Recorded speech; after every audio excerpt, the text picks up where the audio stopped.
दोस्तों, अगर आप भी रिंकू सिंह और प्रभसिमरन सिंह को दुनिया का सबसे खतरनाक खिलाड़ी मानते हैं तो वीडियो को लाइक जरूर कीजिएगा।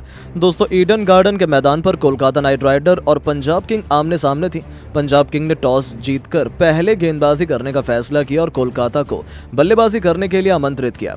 कोलकाता की तरफ से हर मैच की तरह इस मैच में भी ओपनिंग की शुरुआत करने मैदान पर सुनील नारायण के साथ फिलिप सॉल्ट आए। दोनों बल्लेबाज बेहद आक्रामक अंदाज में नजर आ रहे थे। वहीं पंजाब की तरफ से पहला ओवर लेकर आए खुद कप्तान सैम करन। इनका स्वागत सुनील नारायण ने ओवर की तीसरी गेंद पर शानदार चौका लगाकर किया और अपना खाता खोला। और फिर नारायण ने अंतिम गेंद पर 2 रन बटोरकर अपनी टीम को पहले ही ओवर में 7 रन बटोरकर दे दिया। पंजाब की तरफ से दूसरा ओवर लेकर आए अर्शदीप सिंह, लेकिन तभी ओवर की चौथी गेंद पर सुनील नारायण ने खतरनाक अंदाज में छक्का जड़कर इनका स्वागत किया और टीम के स्कोर को तेजी से आगे बढ़ा दिया।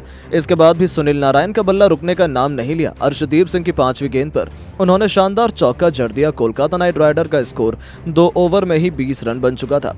पंजाब के कप्तान सैम करन को विकेट की तलाश थी। तीसरा ओवर फेंकने के लिए उन्होंने गेंद हर्षल पटेल के हाथ में थमाई, लेकिन इनका स्वागत इस बार फिलिप सॉल्ट ने दूसरी ही गेंद पर शानदार छक्का लगाकर किया। इसके बाद भी सॉल्ट रुकने का नाम नहीं लिए। चौथी गेंद को उन्होंने चौके में तब्दील कर दिया। कोलकाता का स्कोर रॉकेट की रफ्तार की तरह आगे बढ़ने लगा। इसके बाद भी फिलिप सॉल्ट रुके नहीं। 5वीं गेंद को उन्होंने छक्के में तब्दील कर इस ओवर को बड़ा बना दिया और 3 ओवर में ही कोलकाता का स्कोर 38 रनों तक पहुंच गया। पंजाब के कप्तान सैम करन एक बार फिर बॉलिंग स्पेल में बदलाव किया। चौथा ओवर फेंकने के लिए उन्होंने कगिसो रबाड़ा के हाथ में गेंद थमाई, लेकिन फिलिप सॉल्ट ने इनको भी नहीं छोड़ा और दूसरी ही गेंद पर शानदार चौका लगाकर इनका स्वागत किया। फिलिप सॉल्ट की बल्लेबाजी देखकर सुनील नारायण भी अपने बल्ले को रोक नहीं पाए और चौथी ही गेंद पर रबाड़ा को शानदार चौका जड़ दिया। इसके बाद भी सुनील नारायण रुके नहीं। 5वीं बॉल को भी उन्होंने छक्के में तब्दील कर दिया और टीम के स्कोर को 55 रनों तक पहुंचा दिया। सुनील नारायण ने अंतिम गेंद को भी चौके में तब्दील कर अपनी टीम के स्कोर को 4 ओवर में ही 59 रनों तक पहुंचा दिया था। दोनों खिलाड़ियों के बीच अर्धशतकीय साझेदारी भी पूरी हो चुकी थी। ये टीम के लिए 5वां ओवर लेकर आए एक बार फिर खुद कप्तान सैम करन, लेकिन इनका स्वागत एक बार फिर फिलिप सॉल्ट ने दूसरी ही गेंद पर शानदार चौका लगाकर कर दिया। लेकिन उसके बाद सैम करन वापसी करने की कोशिश कर रहे थे, मगर अंतिम गेंद पर सुनील नारायण ने खतरनाक अंदाज में चौका जड़कर अपनी टीम के स्कोर को 5 ओवर में ही 70 रनों तक पहुंचा दिया। पावर प्ले का अंतिम ओवर फेंकने आए अर्शदीप सिंह। इस ओवर में उन्होंने बेहतरीन गेंदबाजी की और केवल 6 रन दिए। कोलकाता का स्कोर पावर प्ले के 6 ओवर में केवल 76 रन बन पाया था। देखते देखते सुनील नारायण ने अपना तूफान अर्धशतक केवल 23 गेंद में ठोक दिया और 8 ओवर में ही कोलकाता का स्कोर 105 रनों तक पहुंच गया। वहीं देखते ही देखते फिलिप सॉल्ट ने भी अपना तूफानी अर्धशतक केवल 25 गेंद में ठोक दिया। दोनों खिलाड़ियों के बीच 100 रनों से अधिक की पार्टनरशिप भी हो चुकी थी। इन दोनों बल्लेबाजों ने पंजाब की गेंदबाजी की बेरहमी से कुटाई कर टीम के स्कोर को 10 ओवर में ही 137 रनों तक पहुंचा दिया। टीम के लिए 11वां ओवर लेकर आए राहुल चहर और इस ओवर की दूसरी गेंद पर उन्होंने बड़ी मछली को अपने जाल में फंसा लिया। सुनील नारायण 32 गेंद पर 4 खतरनाक छक्के और 9 चौके की मदद से 71 रन बनाकर पवेलियन लौट गए। 138 रनों के स्कोर पर कोलकाता को पहला झटका लग गया, लेकिन फिलिप सॉल्ट अभी भी मैदान पर टिके हुए थे। उनका साथ देने के लिए अब मैदान पर नए बल्लेबाज वेंकटेश अय्यर आए। इन दोनों बल्लेबाजों ने मिलकर टीम के स्कोर को 150 रनों के पास पहुंचाया। टीम के लिए 13वां ओवर लेकर आए सैम करन और अपने ओवर की तीसरी गेंद पर उन्होंने अपना अधिकार फिलिप सॉल्ट को बना लिया। पंजाब किंग को 163 रनों के स्कोर पर दूसरा झटका लग गया। फिलिप सॉल्ट 37 गेंद में 6 गगनचुंबी छक्के और 6 चौके की मदद से 75 रन बनाकर पवेलियन लौट गए। इसके बाद मैदान पर आंद्रे रसेल आए। इन दोनों बल्लेबाजों ने भी बेहतरीन बल्लेबाजी का नजारा दिखाया और अपनी टीम को 15 ओवर में 191 रनों तक पहुंचा दिया। आंद्रे रसेल का बल्ला रुकने का बिल्कुल भी नाम नहीं ले रहा था।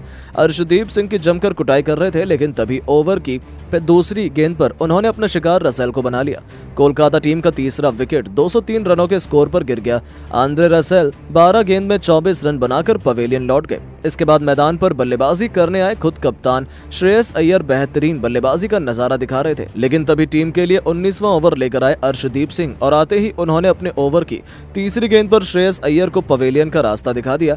अय्यर केवल 10 गेंद में 3 गगनचुंबी छक्के और 1 चौके की मदद से 28 रन बनाकर पवेलियन लौट गए। इसके बाद मैदान पर बल्लेबाजी करने आए रिंकू सिंह और आते ही उन्होंने अंतिम ओवर की पहली ही गेंद पर शानदार चौका लगाकर अपना खाता खोला, लेकिन उसके बाद अगली ही गेंद पर रिंकू सिंह अपना विकेट खो बैठे। 253 रनों के स्कोर पर कोलकाता का 5वां विकेट गिर गया। इसके बाद मैदान पर बल्लेबाजी करने आए रमनदीप सिंह और आते ही उन्होंने पहली गेंद पर शानदार छक्का जड़ दिया और कोलकाता की टीम ने 20 ओवर में 2618 बनाकर पंजाब के सामने पहाड़ जैसा लक्ष्य खड़ा कर दिया।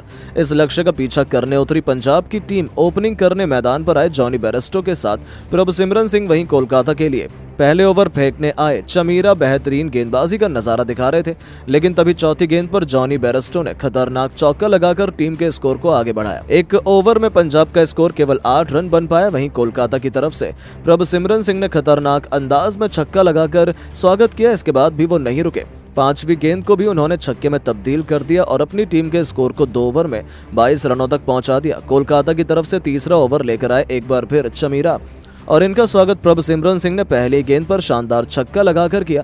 इसके बाद भी सिमरन सिंह रुकने का नाम नहीं लिए, तीसरी गेंद को भी उन्होंने चौके में तब्दील कर दिया। अपनी टीम के स्कोर को तेजी से आगे बढ़ा रहे थे, इसके बाद भी वो नहीं रुके, चौथी गेंद को भी उन्होंने छक्के में तब्दील कर इस ओवर को बड़ा बनाने की पूरी कोशिश कर रहे थे। अंतिम गेंद पर भी शानदार चौका लगाकर इस ओवर से 23 रन बटोरकर अपनी टीम के स्कोर को 3 ओवर में ही 45 रनों तक पहुंचा दिया। कोलकाता की तरफ से चौथा ओवर लेकर आए अनुकूल रॉय, इनका स्वागत दूसरी गेंद पर जॉनी बेयरस्टो ने खतरनाक चौका लगाकर किया। इसके बाद तो प्रभसिमरन सिंह भी चौका जड़कर अपनी टीम के स्कोर को 4 ओवर में 57 रनों तक पहुंचा दिया। टीम के लिए 5वां ओवर लेकर आए एक बार फिर अनुकूल रॉय, इनका स्वागत जॉनी बेयरस्टो ने पहली गेंद पर शानदार चौका लगाकर किया। इसके बाद भी वो रुके नहीं, दूसरी गेंद पर छक्का जड़ दिया और फिर तीसरी गेंद पर चौका। इसके बाद भी वो नहीं रुके, चौथी गेंद को भी उन्होंने चौके में तब्दील कर दिया और फिर 5वीं गेंद पर एक ऐसा छक्का जड़ा जो गेंद सीधा स्टेडियम के बाहर चली गई। लेकिन अंतिम गेंद पर अनुकूल रॉय ने इस छक्के का बदला लेते हुए रनआउट कर पहली सफलता दिला दी। इस ओवर से पंजाब के बल्लेबाजों ने 24 रन जरूर बटोरे, लेकिन एक बहुत बड़ा विकेट गिर गया। 6 ओवर में ही पंजाब का स्कोर 93 रनों तक पहुंच गया, लेकिन प्रभसिमरन सिंह 20 गेंद में तूफानी बल्लेबाजी करते हुए 54 रन बनाकर पवेलियन लौट गए। लेकिन इसके बाद मैदान पर बल्लेबाजी करने रैली रूसो आए। इन दोनों बल्लेबाजों के बाद भी पंजाब के कई बल्लेबाज मैदान पर आते गए, एक के बाद एक कई चौके छक्के लगना शुरू कर दिए और ये मुकाबला अंतिम ओवर तक जा पहुंचा। फिर क्या दोनों टीमों में किसी एक टीम को विजेता बता पाना बहुत मुश्किल था। लेकिन दोस्तों, अब आपको क्या लगता है, पंजाब किंग और कोलकाता नाइट राइडर में कौन बनेगा इस बार IPL का चैंपियन? नीचे कमेंट करके जरूर बताएं। 200 रनों का सैलाब हमने कई दफा सुना है, IPL में ये आता भी है, लेकिन इस बार के सीजन में रनों का सैलाब अपने हर मैच में लाने वाली SRH की टीम है। परंतु आज तो कोलकाता ने इस टीम को भी इसके सामने छोटा बनाकर रख दिया। इतने रन मारे हैं पंजाब की टीम के खिलाफ कि गिनने मुश्किल हो गए थे एक वक्त पर। आपको बताएं दोस्तों कि पंजाब और कोलकाता की टीम के बीच में इस सीजन का 42वां मुकाबला ईडन गार्डन्स के मैदान में खेला गया। हम सभी जानते हैं कि पंजाब की टीम तो जीत की प्यासी है, लेकिन कोलकाता आराम से टॉप 3 में बैठी है। फिर भी दोस्तों, कोलकाता ने आज ऐसा रंग जमाया, ऐसा प्रदर्शन किया कि पहले 15 ओवर में वो मैच को जीत कर अपने नाम कर चुके थे। इनफैक्ट पहले 12 ओवर में मैच का नतीजा सबकी आंखों के सामने था। और दोस्तों, ये सब करने वाले थे 2 खिलाड़ी, फिलिप सॉल्ट और सुनील नारायण। मतलब बल्लेबाजी में ऐसी हॉट रन बनाने की वाकई में आज तक किसी ने नहीं देखी होगी। एक तरफ दोस्तों सुनील नारायण थे, जो अपनी टीम के लिए 32 गेंदों में 9 चौके 4 छक्के जड़कर 221 के स्ट्राइक रेट से 71 रन बनाते हैं।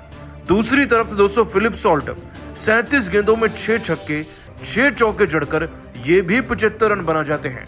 यानी कि दोनों के रन मिला लो तो 12 ओवर तक ये टीम 150 के पार पहुंच गई थी। और अभी तो 16वां ओवर खत्म भी नहीं हुआ था कि इसका स्कोर 200 हो गया। और ये सब करने वाले थे दोस्तों 2 और बल्लेबाज, वेंकटेश अय्यर और आंद्रे रसल। ये मत समझिएगा कि इनका स्ट्राइक रेट भी 200 से कम था। रसल 12 गेंदों में 2 छक्के 2 चौके लगाकर 24 रन बनाकर गए। वेंकटेश अय्यर 13 में 22 रन लगा चुके थे, 2 चौके 1 छक्का लगाकर। और टीम का स्कोर ना 16वें ओवर तक ही 203 के पार जा चुका था। मतलब कि 250 बनना ऑलमोस्ट कंफर्म था अब इस मैदान में। बस नजर थी इस बात पर कि ऑल टाइम हाई स्कोर टूटेगा या फिर नहीं। और अब दोस्तों मैदान में श्रेयस अय्यर व रिंकू की एंट्री हो चुकी थी और 200 पार तो हो चुके थे। और जैसा कि हमने आपको बताया कि कोलकाता को 250 तक तो पहुंचना ही था। ये काम किया श्रेयस अय्यर ने 10 गेंदों में 3 छक्के 1 चौका लगाकर 280 के स्ट्राइक रेट से 28 रन इन्होंने बनाए। रिंकू आज कुछ खास नहीं कर पाए, 1 चौका लगाकर गए, लेकिन रमनदीप सिंह ने भी छक्का जड़ा और टीम को 261 तक पहुंचा दिया। दोस्तों 250 के स्कोर तो इस बार के IPL में ऐसे बन रहे हैं कि मानो बहुत आम बात है, जबकि ये बहुत मुश्किल कार्य है। और ये इस बार के सीजन का तीसरा हाईएस्ट टोटल बन गया है SRH के बराबर में।